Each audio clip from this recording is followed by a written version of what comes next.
Assalamualaikum warahmatullahi wabarakatuh. Saudaraku yang dirahmati Allah, hidup ini adalah perjalanan panjang yang penuh liku. Ada masa kita merasa tersesat, bingung, atau bertanya-tanya, apa sebenarnya tujuan kita hidup? Mengapa hidup terasa begitu sulit dan penuh ujian? Bagaimana agar hati ini tetap tenang di tengah badai kehidupan?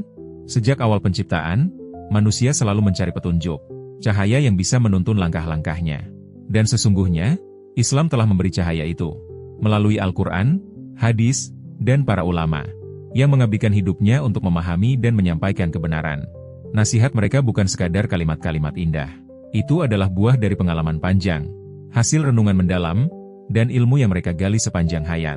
Bayangkan seorang ulama yang hidupnya dipenuhi tadabbur terhadap Al-Quran, menghadapi persoalan umat, dan akhirnya menyampaikan satu kalimat hikmah, yang bisa mengubah cara pandang seseorang terhadap hidup. Nasihat itu tidak hanya berlaku di masa mereka, tetapi juga sampai hari ini, untuk kita semua. Jika kita membuka hati dan mau mendengarkan, kadang hanya satu kalimat saja cukup, untuk mengguncang jiwa dan mengubah hidup selamanya.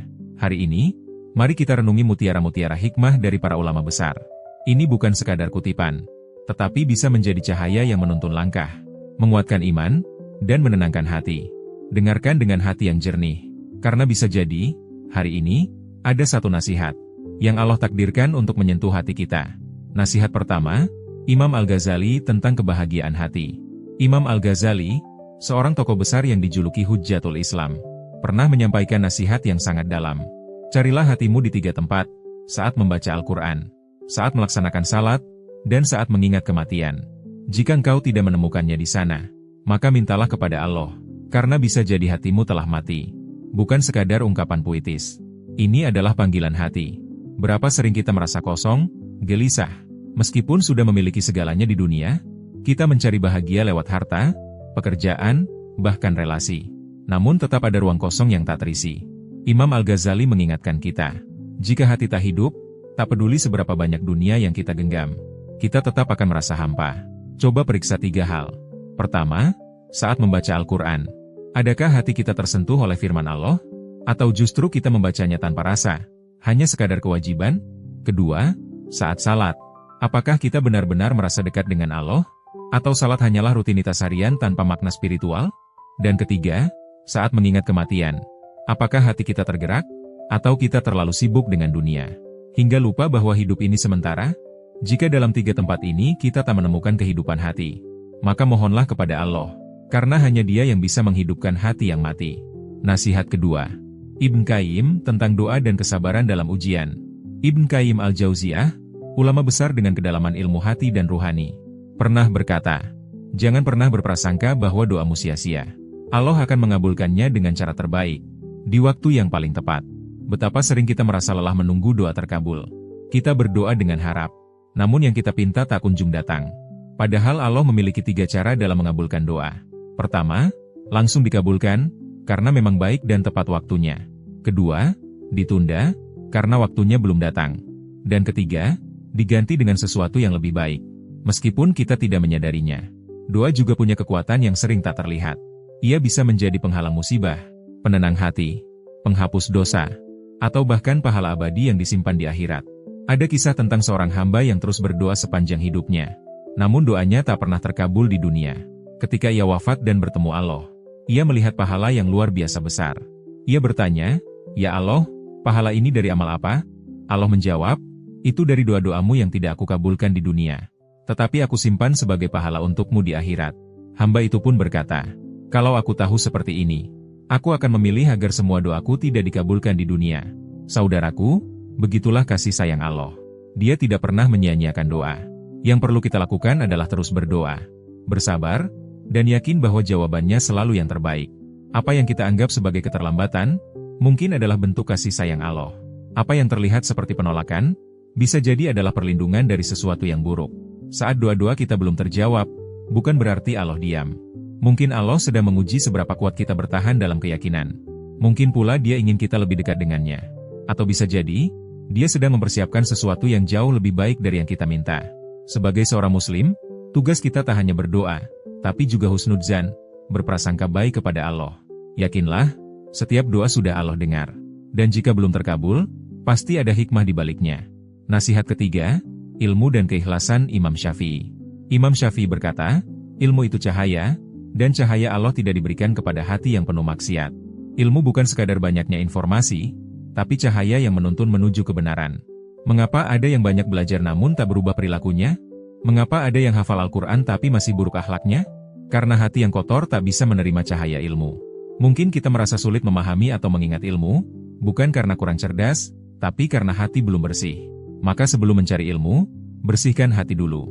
Jaga pandangan, lisan, dan perbuatan. Ilmu yang bermanfaat adalah ilmu yang diamalkan dengan ikhlas, bukan untuk dipamerkan, tapi untuk mendekat kepada Allah. Imam Syafi'i sendiri pernah mengeluh pada gurunya tentang kesulitan menghafal. Dan sang guru berkata, tinggalkan maksiat, karena ilmu adalah cahaya, dan cahaya Allah tidak diberikan kepada pelaku maksiat. Jika kita ingin ilmu yang berkah, luruskan niat, dan jaga hati dari maksiat. Nasihat keempat, waktu adalah kehidupan. Hasan Al-Basri. Wahai anak Adam, engkau adalah kumpulan hari. Setiap hari yang berlalu, maka bagian dari dirimu ikut hilang. Hidup ini sesungguhnya adalah hari demi hari yang berjalan. Ketika satu hari berlalu, kita tidak akan bisa mengulanginya. Sering kita menunda kebaikan karena merasa masih punya waktu. Padahal umur seperti lilin yang terus menyusut setiap detiknya. Jika hari ini adalah hari terakhir kita, apakah kita sudah siap? Sudahkah kita cukup beribadah, memaafkan, dan menebar kebaikan? Waktu adalah nikmat yang sering diabaikan. Kesehatan dan waktu luang, dua hal yang sering disia-siakan. Gunakan waktu untuk menuntut ilmu, memperbaiki diri, dan berbuat baik. Karena waktu yang digunakan untuk kebaikan adalah bekal terbaik menuju akhirat. Jangan tunggu sampai menyesal.